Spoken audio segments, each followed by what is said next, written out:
Bueno, hola a todos, ¿cómo les va? Estamos aquí otra vez juntos para iniciar una nueva clase teórica de acompañamiento terapéutico.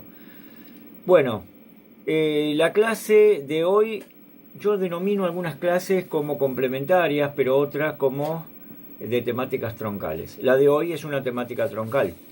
Por ese motivo vamos a desglosarla en una primera clase, que es la introducción el día de hoy, y va a haber una segunda clase donde vamos a afianzar conceptos en relación a un determinado síndrome que es muy demandado para el trabajo de acompañante terapéutico. En este caso, hoy vamos a estudiar las características y una introducción al autismo, ¿sí?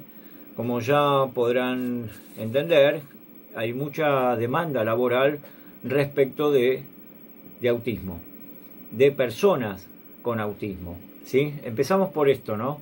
A decir, así como siempre estamos mencionando, no entrar a hablar igual que el común de la gente que está desinformada respecto de esta sintomatología o de cualquier otra patología, siempre que no califique a la gente esa sintomatología o patología, sino que digamos la palabra persona adelante, ¿sí? Una persona con autismo, una persona con psicosis, ¿sí? Porque de lo contrario estaríamos estigmatizando precisamente a la persona por tener tal o cual sintomatología o psicopatología. Bueno, cuando hablamos de autismo precisamente vamos a hablar de un conjunto de anomalías, que de eso se trata un síntoma. El síntoma es un conjunto de anomalías, no es una enfermedad. Esto es muy importante para masificar este concepto de que es un conjunto de anomalías, porque el grueso de la sociedad realmente entiende que es una enfermedad, que la persona que nace con autismo o desarrolla autismo en algún momento es una persona que está enferma y que como tal tiene un problema cerebral, etcétera. Bueno, pero esta no es la forma de abordar el autismo. Primero vamos a decir que es un conjunto de anomalías que refieren a un síntoma y no a una enfermedad.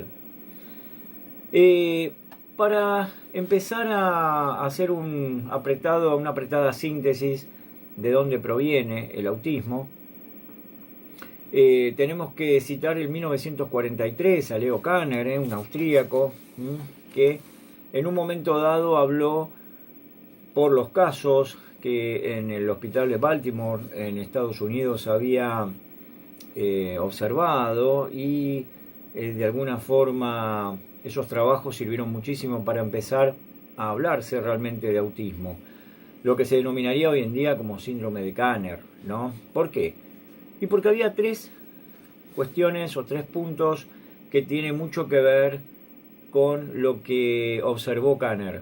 Por un lado, el problema de cierta problemática en el lenguaje que tenían esas personas. Por el otro lado, la sociabilidad no era fácil, tenían una imposibilidad para socializar o socializar realmente bien. Y por otro lado, la repetición de acciones, lo que se denomina frecuentemente estereotipia, ¿sí?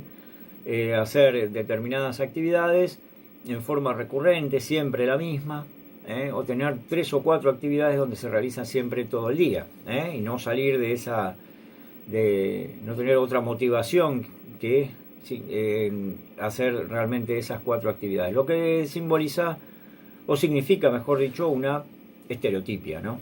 Bueno, estas tres cosas fueron muy importantes en la observación que tuvo de los pacientes Kanner. Tenían problemas en todas estas áreas, en el área del lenguaje entonces, en el área de lo que son las acciones, a nivel acciones totalmente estereotipadas, y también el tema de la incapacidad para socializar en forma conveniente. En el 75% de los casos por los cuales abordó Leo Kanner, vamos a hablar de algo importante porque fue lo que difiere de otras sintomatologías que tienen que ver con autismo también, que es que el 75% de esas personas referían una discapacidad intelectual grave, ¿sí? Discapacidad intelectual, un retraso a nivel mental o una discapacidad realmente intelectual. Por lo tanto, ahí vamos a hacer una diferencia con quien un año después, Hans Asperger, otro austríaco, nos menciona, tras la observación que realiza, que las personas con las cuales él observa y que finalmente se va a determinar como nombre, obviamente quien descubre la sintomatología Asperger como síndrome de Asperger o trastorno de Asperger, de acuerdo al manual de psiquiatría que podamos llegar a ver, o DSM-4 o CIE-10. Bueno, la sociabilidad no era mala, el lenguaje realmente era bastante, o sea, aceptable, el nivel intelectual realmente era importante, las estereotipias sí las tenía, pero fíjense ustedes cómo difieren de Kanner, ¿no?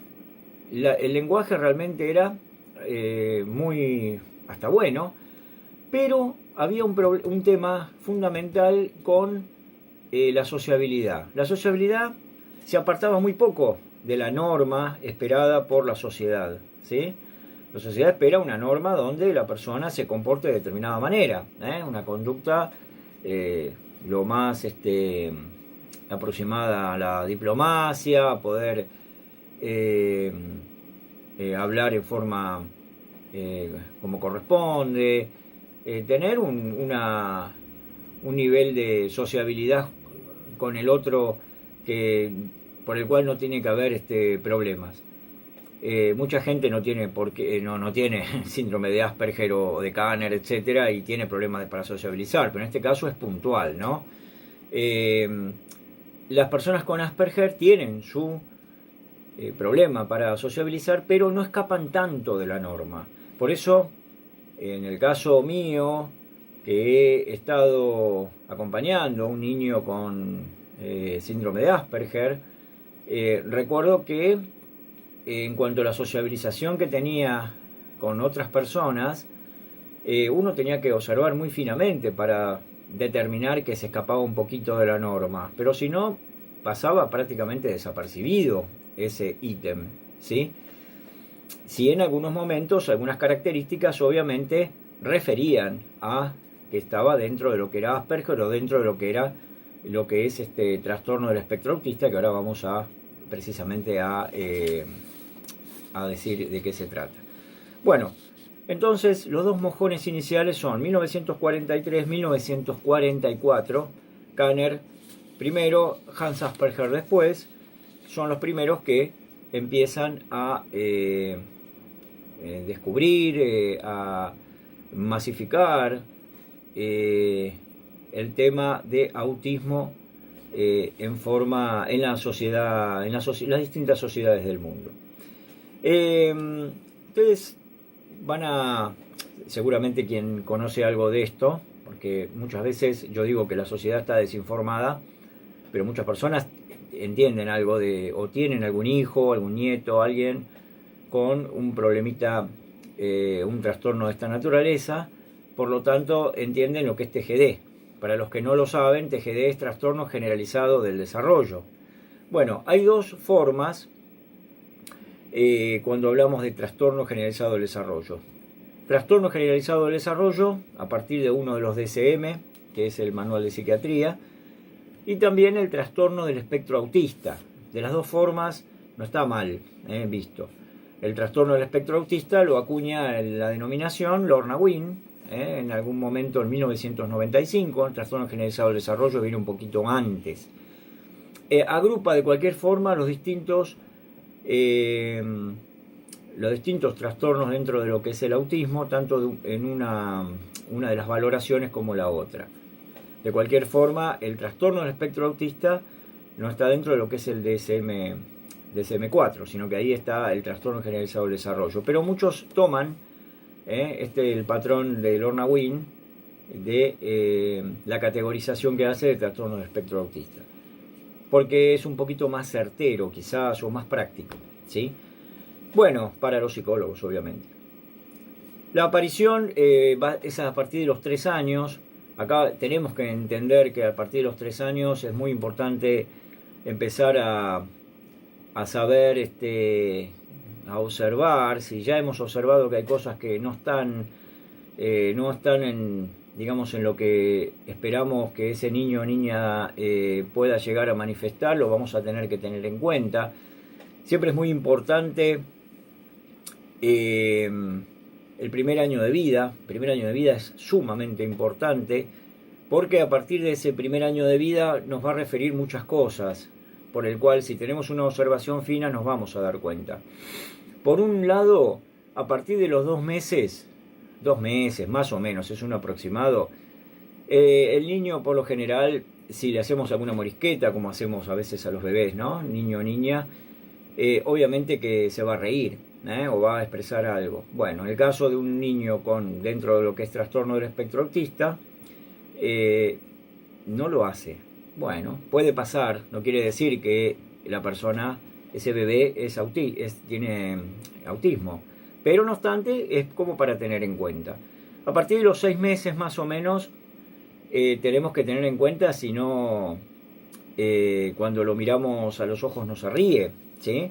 Vamos a tener que tener en cuenta esto porque es muy muy importante. Si a los 4 o 5 meses permanece irritable durante gran parte del día, no ríe a carcajadas, no busca que se les preste atención, ¿sí? Esto es una observación fina que la tenemos que tener en un momento dado porque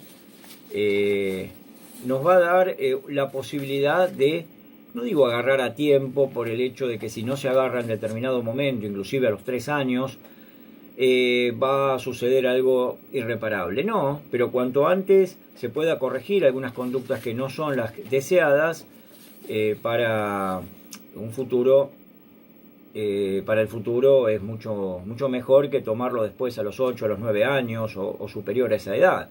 Siempre todo es reparatorio, como decimos en el curso de acompañante.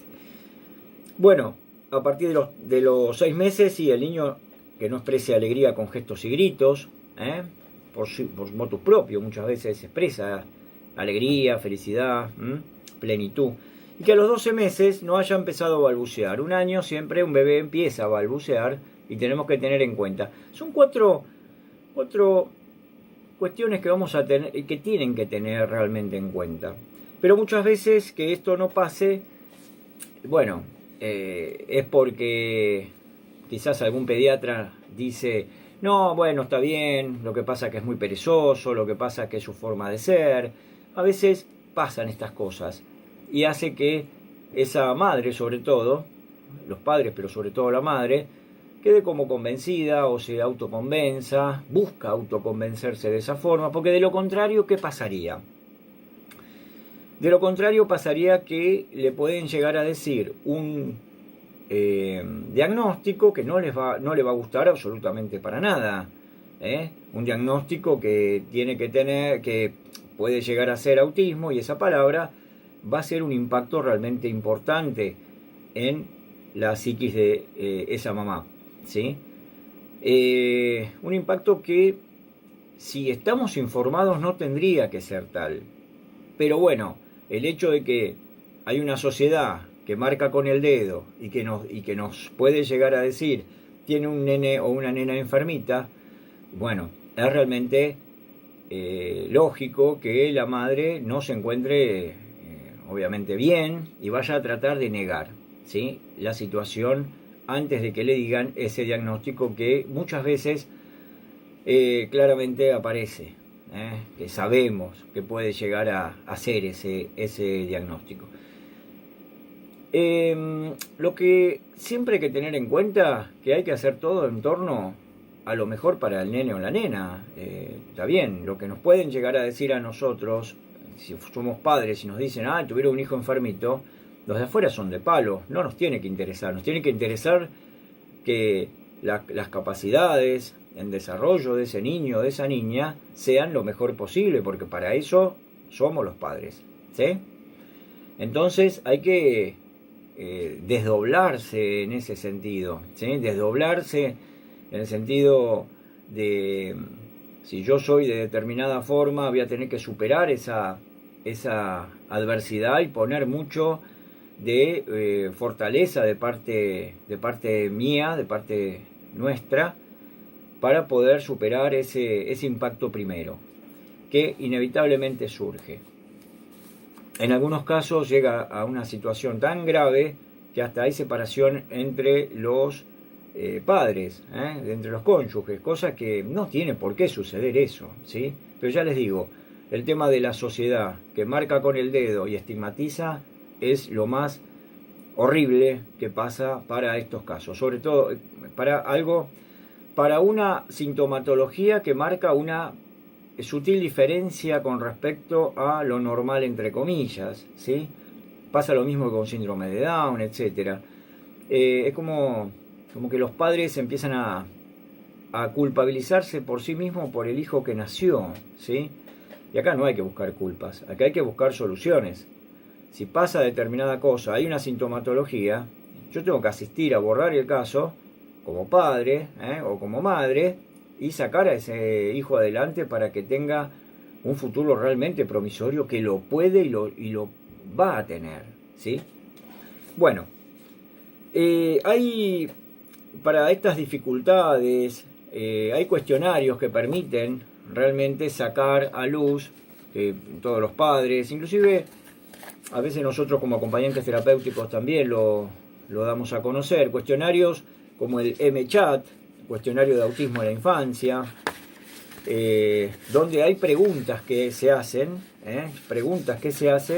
a fin que la persona pueda llegar a sacar en conclusión de los días que va pasando con ese hijo. Por ejemplo, disfruta a su hijo cuando se le balancea, se le hace saltar sobre sus rodillas, muestra a su hijo interés por otros niños, responde su hijo con una sonrisa a su cara o a su sonrisa. A veces su hijo se queda mirando fijamente al vacío, deambula sin ningún propósito. Bueno, preguntas por el estilo, preguntas con opciones, se dan muy habitualmente, y ese cuestionario a nosotros, por ejemplo, nos sirve para llevárselo al terapeuta, o si no, cuando una mamá está ya con un terapeuta, le acerca este cuestionario y le sirve como un aporte informativo importante para ese terapeuta y para fijar algún diagnóstico que está por allí dando vueltas y que todavía no pudo afirmarse si realmente entra en lo que es el trastorno del espectro autista. Bueno, hay características que se van a dar, en autismo. Siempre se dice, los profesionales lo dicen, si la persona tiene 7 o más características de las que ahora voy a indicarles, ese niño, esa niña, no es que vamos a estar indicando de que ya vamos a tener que decir que es autismo, pero sí va a servir como un respaldo para el diagnóstico que va a hacer ese terapeuta, ¿sí? El terapeuta va a empezar a hacer un diagnóstico y esto prácticamente va a ser un respaldo de algunas confirmaciones que tiene que tener en cuanto a las terapias que le va realizando, sobre todo semanalmente. Lo primero que empieza un niño o una niña es ir a un neurólogo cuando aparecen determinadas cosas. Hay salita de 3, por ejemplo, por eso los 3 años es muy importante, ¿sí? La Asociación Americana de Pediatría nos dicen que al año, 1 año y medio más o menos, 9 meses, 1 año y medio y 2 años, 2 años y medio, son 3 etapas, 3 edades importantísimas para determinar si el diagnóstico puede llegar, para proyectar ese diagnóstico en pos de saber si es autismo o no. Un neurólogo es el primero que aparece, pero lo que pasa es que hay madres, por ejemplo, padres, que hacen muchos rodeos y se quedan simplemente con la opinión del pediatra. Siempre el pediatra va a tener que referir que neurólogo empiece a hacer los estudios y que posteriormente lo derive a un terapeuta o un psicólogo, sobre todo que realice lo que es las terapias cognitivo-conductuales, ¿sí? Porque al haber un problema también en la parte conductual, es muy importante que se vaya corrigiendo desde esa área excepcionalmente. Bueno, ¿cuáles son las características? Las características son, yo no voy a leer todas, hay muchas, pero fíjense ustedes, lo que no indica directamente que tiene autismo, pero va a ver, le sirve muchísimo al terapeuta como para poder afirmar que sí, que está en lo cierto lo que va estudiando él. Lenguaje nulo, limitado o lo tenía y dejó de hablar. Ecolalia, ya hay frases y palabras que las va repitiendo todo el tiempo, ¿sí? Escuchó una palabra y las va repitiendo, ¿sí? Las va repitiendo frecuentemente, o alguna frase. Eso se llama ecolalia, ¿sí? Parece sordo, o sea, hay sonidos y no se inmuta. La obsesión por los objetos, hay determinados objetos que les va a gustar más que otros. Los niños o niñas, bueno, puede ser alguna muñequita para las niñas y el niño puede ser algunos autitos, ejemplo, o viceversa inclusive. Los amontona en un determinado lugar, juega solo, apila los objetos y tiende a ponerlos en línea en forma muy perfecta. No ve a los ojos y evita el contacto visual, ¿sí? Directamente nosotros cuando le podemos decir algo a la persona va a pasar totalmente desapercibido si no le miramos a la cara y le decimos, mira, vení, escúchame, ¿sí? ¿Me entendés lo que te estoy diciendo? Tal y tal cosa. Bueno, sí, te va a decir. Bueno, cuando es así, nos va a escuchar. De lo contrario, las frases van a aparecer, o órdenes que le podemos dar para que haga determinada cosa, van a pasar totalmente desapercibidos. Esto lo tenemos que tener muy claro. No juega ni socializa con los demás niños. Bueno, también las problemáticas, en muchos casos, sobre todo de Asperger, viene precisamente con la socialización con los niños. Con respecto a los adultos, no tanto. Con los adultos socializa mucho mejor. Inclusive puede tener hasta charlas que llama la atención a ese adulto. Evita el contacto físico, o sea, agarrarlo, abrazarlo, y no, eso cuesta muchísimo. Aleteo de manos, que es una forma también de descarga emotiva, descarga de estrés. Gira sobre sí mismo, permanentemente. Hay chicos que también lo hacen, pero digamos, hay un girar sin ton ni son en un momento dado que lo tenemos que tener en cuenta como característica. Parece hipnotizado, se queda en un punto fijo, mirando. Camina de puntitas, ¿sí? Ese es otro. Agresividad y autoagresividad. Bueno, puede ser que empiece siendo algo agresivo. No todo el mundo, ojo, muchos no lo son. La autoagresividad, o sea, agredirse a sí mismo, puede pasar. Berrinches, o los mal llamados berrinches, ¿sí?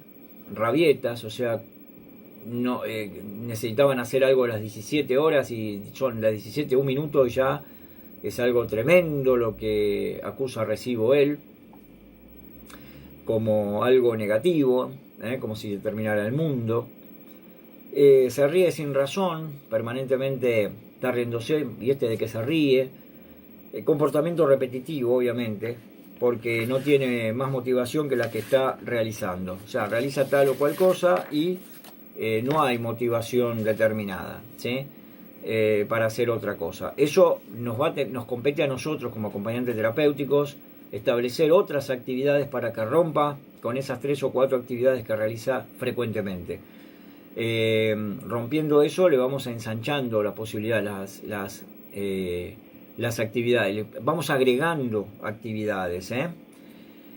Cuando los chicos son más chiquitos se usan pictogramas. Yo les voy a mandar por mail también una cantidad de pictogramas donde, por ejemplo, está cuando tiene que ir a lavarse los dientes, a cepillarse los dientes, está en el baño como una especie de foto, un cartelito donde está el cepillo de dientes, ya sabe que tiene que hacer eso.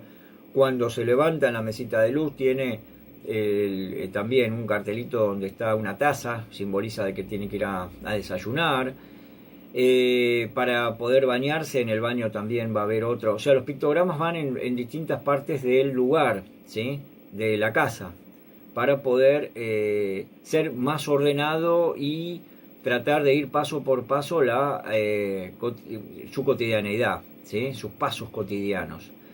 Y para que realmente logre tener su higiene y empezar a ser ordenado realmente en la faceta cotidiana, porque eso va a servir muchísimo también para empezar a ser ordenado también en la escuela, ¿sí? Bueno, esos pictogramas yo se los voy a mandar. A los chicos más chiquitos, sobre todo, se les se les pone estos cartelitos llamados pictogramas. Después hay también lectura de libritos, donde se le puede contar cuentos, para que después nos refiera a qué de qué se trataba tal o cual cuento. Le vamos mostrando, sobre todo a los más chicos, las figuras, para que empiece a internalizar las imágenes de lo que le estamos diciendo, ¿sí? En forma frecuente. Estos pictogramas los van a tener, obviamente. Hay algunos mitos y realidades respecto de lo que es autismo. Yo les voy a decir algunos que yo saqué en un momento dado. Viven con un trastorno que afecta su desarrollo y conducta. Esto es verdad. Aunque a simple vista pueda parecerlo, no están enfermos, porque muchos creen que realmente están enfermos. No están enfermos, aunque a simple vista pueden hacer algunas cosas que están fuera de lugar, pero eso no implica que estén enfermos. Mucha gente hace cosas fuera de lugar y no hay ninguna sintomatología o patología, al fin y al cabo. No viven en su mundo ni son incapaces de sentir afecto. Eso es algo muy claro, todo el mundo dice que no, ellos viven en su mundo. No hay ningún mundo. El mundo es el mismo que vivimos nosotros. Ahora, la forma de sentir, de emocionarse, de comprender, es diferente. Es un matiz. Nosotros, como si tuviéramos un color para definir, nos emocionaríamos, nos sentiríamos, comprenderíamos las situaciones con, no sé, en celeste. Las personas con autismo, digamos, sienten, comprenden, se emocionan, no sé, en turquesa, en azul. Es un matiz, en forma diferente. Y el afecto lo pueden brindar muchísimo. Mi caso personal con el niño que acompañé durante mucho tiempo, brindaba mucho afecto. Uno tenía que poner el límite de lo que era no involucrarse afectivamente, pero tenía siempre una transferencia afectiva muy, muy interesante de parte de él. La contratransferencia mía siempre era sin ser el amigo, sin llegar a ser ningún amigo, ni hermano mayor, ni padre, ni nada. Si era una contratransferencia cálida, cálida, y siempre teniendo en cuenta que tenía que mantener a raya esa situación, para no involucrarme ni que la persona se involucrara mucho más. Por eso al menor momento donde decía, amigo, no soy tu amigo, soy tu acompañante terapéutico, acordate. Sí, ya lo sé. Bueno, pero uno ya marcaba ese precedente. No dejar pasar esas cosas. No deben ser excluidos bajo el argumento de protegerlos. Muchas personas creen, ya de por sí la persona que tiene alguna o alguna persona con discapacidad motriz, psíquica, con una patología, sintomatología, todo, la persona siempre tratan de proteger al otro. No, hay potencialidades que tienen que empezar a emerger de esas personas. Si nosotros vamos a proteger permanentemente, o llegamos a la sobreprotección, que no es bueno, porque no le estamos dando la posibilidad de esa independencia, esa autonomía que tiene que tener esa persona, ¿sí? Bueno, el que no son autistas, sino que son personas con autismo, hago hincapié para que no se califique como autista, sino como persona. Lo otro va después, si es autista o lo que sea. Ha sido diagnosticado con un trastorno de espectro autista, obviamente. Con los apoyos adecuados pueden aprender muchas cosas en diversos niveles. Desarrollan apego, afecto y amistad, aunque lo expresen de una manera diferente. Tampoco hay algo, y aquí había sacado a colación de algo que se dice siempre, que es por culpa de sus padres, que sea autista y que no tenga afecto, porque está relacionado el autismo como el no afecto, con una persona con frialdad, con que al estar en su mundo es frío y calculador. No, nada que ver. Tienen un afecto y lo brindan de manera diferente, como dijimos recién, y no hay culpabilidad de ningún padre bajo ningún punto de vista. Pero en algún momento se creía, había un mito respecto de que eran los padres los que provocaban autismo en los chicos. Eso se creía en algún tiempo muy, muy pasado, ¿sí?, de la historia. Bueno,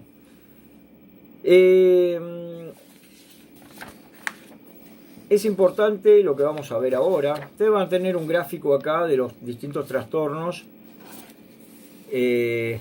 Trastorno autista, el de Rett, ahora vamos a hablar de eso, autismo infantil.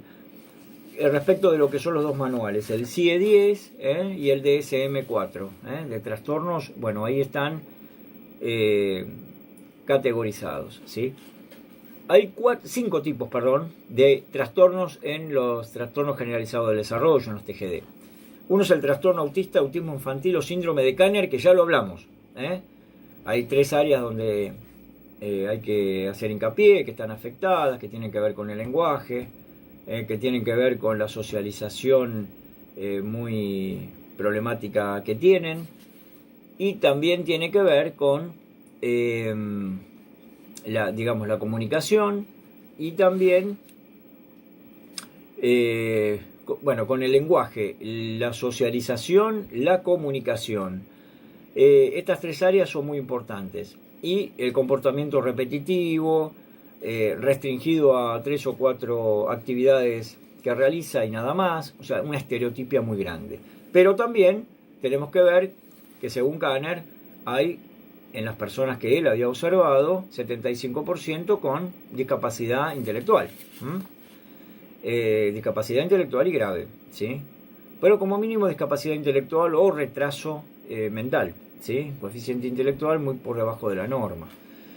Esto es en el síndrome de Kanner. Cuando hablamos de trastorno o síndrome de Asperger, según el manual es un trastorno o síndrome. Eso recuerden, pero es lo mismo. Estamos hablando de lo mismo. Bueno, la incapacidad para restablecer relaciones sociales adecuadas a su edad de desarrollo, pero no obstante no está tan apartado de la norma, tan apartado de la norma. Un poquito más apartado de la norma, digamos, en cuanto a lo esperable. Pero si bien hay un comportamiento rígido, hay estereotipias, le va muy bien en la escuela a la persona con síndrome de Asperger, ¿sí? Muy buenos en matemáticas, los ordenadores, el tema de la tecnología, son muy muy buenos. También en el lenguaje se defienden muy bien y no tienen una discapacidad intelectual, ¿sí? Trastorno de Rett o síndrome, como dijimos recién, es lo mismo, o síndrome de Rett. Bueno, se da muy asiduamente en niñas. En niñas implica una rápida regresión motora y de la conducta antes de los 4 años se da. Hay una estereotipia muy clásica que es lavarse las manos permanentemente en forma recurrente, casi convulsiva, y aparece en baja frecuencia respecto a las anteriores. O sea, si hablamos de Kanner o Asperger, bueno, hay muchos más casos que lo que se dan en síndrome de Rett. Bueno, acá vamos a hablar, sí, aparte del problema motriz, esa regresión motora, la discapacidad intelectual sí es grave, directamente, ¿sí? Aparece una discapacidad intelectual grave. Causado por las mutaciones de un gen, esto se sabe a ciencia cierta, que es el MECP2. Ese es la sigla del gen, que está alterado. Una mutación en ese gen. Eso ya sí se ha comprobado. Porque lo que tenemos en autismo es que es tan multifactorial la mayor parte de los casos que no se saben exactamente, no se saben por qué surge. Trastorno desintegrativo infantil, también llamado síndrome de Heller. Bueno, es muy poco frecuente, gracias a Dios, o a quien ustedes quieran creer, como hacedor de la humanidad y de la tierra y del mundo y de los seres humanos. Bueno, es un trastorno muy poco frecuente. ¿Y saben por qué dije eso? Porque hay una etapa ventana que puede pasar entre los 2 y los 10 años, donde el desarrollo inicial en cuanto a sus habilidades sociales en la escuela y todo puede ser muy buena. Está perfecto, no tienen ningún tipo de problemas, pero en un momento dado empiezan a aparecer problemas porque hay una pérdida en todas las áreas de esas habilidades adquiridas, ¿sí? También se asocia a una discapacidad intelectual grave que llega finalmente a tener. Si uno hace un electroencefalograma va a salir muy alterado, un incremento de las alteraciones, hay convulsiones, trastornos convulsivos. Y se sospecha, porque no se sabe a ciencia cierta, que es una lesión en el sistema nervioso central no identificada.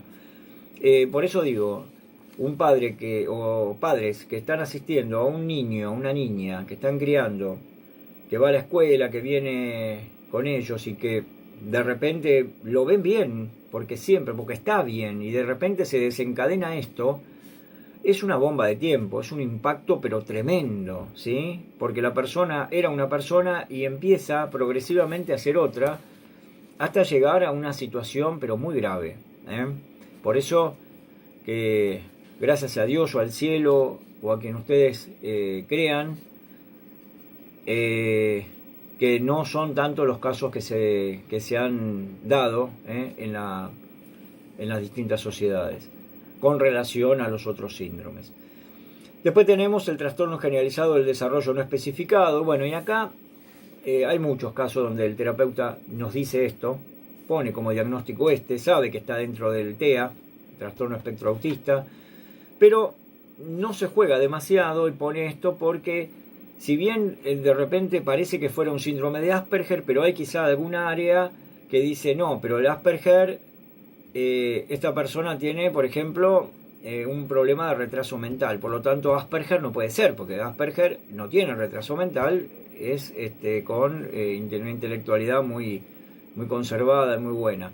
Entonces, se dan cuestiones en algunas áreas de determinado síndrome, pero hay otras que no refieren a ese síntoma. Entonces, ante una situación donde no se puede especificar bien cuál puede llegar a ser, se le pone que está dentro del TEA, pero no especificado, TGD no especificado. Bueno, ¿por qué surge el autismo? Esta es una pregunta del millón y es multifactorial. Una base genética determinada, la genética obviamente de los padres, ¿sí? Puede ser, ¿sí? Es una de las variables. Otra, una rubiola congénita. Una rubiola y el bebé está en la panza de la mamá, ¿sí? Congénito siempre es dentro de lo que es el embarazo, en las panzas de la mamá. Espasmos infantiles, ¿sí? Esclerosis tuberosas, malformaciones cerebrales o lesiones diversas en el desarrollo normal del cerebro. Son varias cuestiones por las cuales podemos decir que una o varias de estas pueden provocar lo que es autismo. Pero realmente si alguien dice sí, porque el padre tenía autismo, sí, bueno, puede ser una base genética por el cual ese niño o niña terminó teniendo autismo, ¿sí? Pero puede no ser lo único que podamos decir que por eso la persona tiene autismo. Pueden ser otras variables también que implica tener autismo. Estudios epidemiológicos arrojan cifras realmente importantes. Fíjense en que 2 de cada 6 casos, cada 10.000, es la prevalencia en niños o niñas con autismo. La relación varones-mujeres es mucho más importante, la de varones, 3-1 o hasta 4-1, en favor de los varones en cuanto a cantidad. Bueno, en la actualidad el autismo no se cura, se logran distintos niveles de mejoría. Obviamente cuando hablamos de la cura, siempre vamos a hablar de la remisión de síntomas, de la desaparición de los síntomas. Esa es la cura. Bueno, ¿y cómo tiene que trabajar una T en este caso? ¿Cómo tendría que trabajar realmente una T? Contención del paciente. La T va a trabajar de la misma forma. ¿sí? Como trabaja con todos. Los parámetros son estos, y yo les voy a decir los 8. Contención del paciente, ubicación como referente significativo. Para autismo es muy importante que nos tomen como referente, pero ojo, que no nos tome como con un rol diferente. Referente implica que nos va a tener confianza a nosotros y somos los patrones al cual él va a seguir, y aparte somos la imagen de lo correcto que tiene que él lograr, pero no que nos ponga en el rol de padre, de madre, de tío, de abuelo, de abuela, de hermano mayor, hermano menor, hermana mayor o hermana menor.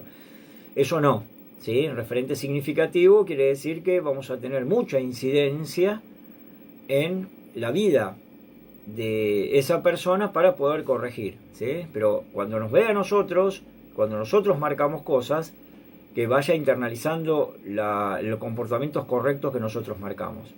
Y nosotros vamos a ser un referente muy bueno. A medida que se va vinculando con nosotros y tenemos una consolidación de ese vínculo, es un suministro de corrección de conductas permanentes, ¿sí? Organizador psíquico del paciente. Bueno, obviamente, donde hay una ausencia de progreso de parte de él, nosotros vamos a tener que organizarlo frecuentemente para que no haya más rabietas, para que realmente esté fortalecido en la escuela, para que esté fortalecido en la familia también, para que se maneje de forma mucho más plena y feliz, pero siempre manteniendo que tenga una autoestima interesante y un yo fuerte. Favorecer la capacidad creativa, eso también refiere a nosotros para poder descubrir cuál es lo que más le gusta a él, para que vaya fortaleciéndose mucho en eso. Aportar una mirada ampliada de la vida cotidiana del paciente, ¿sí? Obviamente tiene determinadas actividades o hace determinadas cosas, bueno, todo eso va a haber que ampliarlo, la mirada nuestra, que va a ser de que haga un sinfín de cosas, bueno, él las va a tener que realizar. Hay actividades que tienen que ver con lo motriz, porque hay un tema también en la motricidad fina en muchos casos, y va a tener que desarrollar juegos con otros chicos, por ejemplo, cuando vayamos a un predio, a que juegue un partido de fútbol con otro. Yo lo hacía mucho con esta persona, que ande en bicicleta, le hacemos hacer actividad física, donde ponemos, yo ponía, me acuerdo, de determinados juguetes cada 1,5 metros más o menos, y tenía que ir vivoreando entre esos juguetes con la pelota para ir manteniendo una coordinación. Siempre en forma alegre, siempre en forma agradable, siempre en forma de que le guste hacer lo que está haciendo. Sostenimiento de un lugar para pensar, esto es muy importante, tiene que tener su momento. Orientación en el espacio social, para la interacción esta social implica mucho, por ejemplo, estar con esos chicos que estaban en esas actividades deportivas, pero también cuando va hacia un determinado lugar, un restaurante, va a comprar algo en una heladería, como pasaba con este niño que les digo, donde él tenía que pedir, no tenía por qué yo pedir por él, pedía el gusto del helado y pagaba él, uno supervisaba eso, y a medida que fue pasando el tiempo lo hacía muy bien. Facilitador de los vínculos familiares. Bueno, siempre van a estar heridos esos vínculos familiares, sobre todo intrafamiliarmente, y va a estar bastante lesionados porque es un proceso psíquico de parte de los padres o de la familia misma, absorber que ese niño tiene una sintomatología y piensa, comprende, se emociona en forma diferente, y todo eso lleva tiempo para poder procesar. Bueno, hasta acá llegamos hoy con la introducción al autismo, con sus características. En la siguiente clase vamos a seguir, y sobre todo vamos a hablar mucho de síndrome de Asperger, que tiene una demanda laboral muy importante para acompañantes terapéuticos. Hay muchos niños o niñas con síndrome de Asperger. Habría que preguntarse por qué mundialmente hay tanto autismo, ¿sí? ¿Por qué tanto autismo? ¿Qué es lo que lleva a la persona finalmente a que sean realmente personas con autismo? A medida que fue pasando el tiempo, hay una proliferación de autismo realmente importante. Habría que ver el tema de la alimentación, los alimentos trans, los medios de comunicación, las relaciones familiares. Habría que empezar a desandar un poco más eso, en cuanto al aspecto científico de quienes intentan analizar y diagnosticar para dar mucho más certeros los resultados, mucho más certeros en cuanto a para saber realmente por qué una persona tiene este tipo de sintomatologías. Bueno, hasta acá llegamos por hoy. Obviamente que van a tener su actividad semanal. Sigan mandando los trabajos, yo voy haciendo las devoluciones. Cuídense mucho, como les digo siempre. Cualquier pregunta me lo dicen por WhatsApp o por mail. Y estoy a disposición de ustedes como siempre. Bueno, será hasta la próxima y muchas gracias por la atención dispensada.